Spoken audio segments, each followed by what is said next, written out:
Le présent amendement met en place un fonds de 10 millions d'euros soutenant les services publics des secteurs du sanitaire, du social, de la culture et de la jeunesse.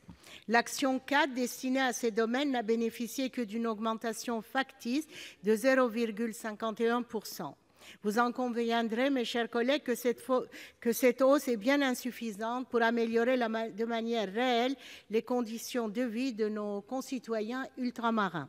Alors que les outre-mer souffrent d'une véritable carence en termes d'investissement et de structures sanitaires, sociales et de loisirs, nous ne pouvons laisser se créer de tels écarts avec la France hexagonale.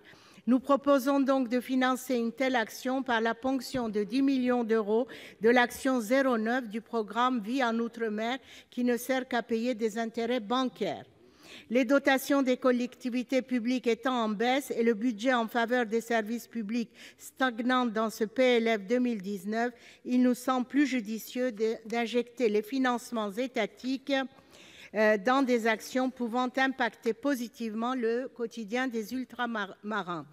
Un tel geste viendrait contrebalancer un budget fortement tourné vers l'investissement afin de redynamiser économiquement ces territoires où le chômage est élevé et l'emploi précaire. Le problème de la pauvreté ne peut être simplement résolu en donnant une activité professionnelle à tous. D'autres paramètres sont également à prendre en compte et c'est là le sens de cet amendement. Un soutien accru à l'action 04 du programme « Vie en outre-mer » pourrait se révéler salutaire pour des territoires dont les habitants souffrent au quotidien des manques sanitaires et sociaux, mais aussi de l'absence d'infrastructures éducatives, sportives et culturelles. Nulle part sur le territoire de la République, l'exécutif ne devrait abandonner ses administrés sujets aux inégalités sociales.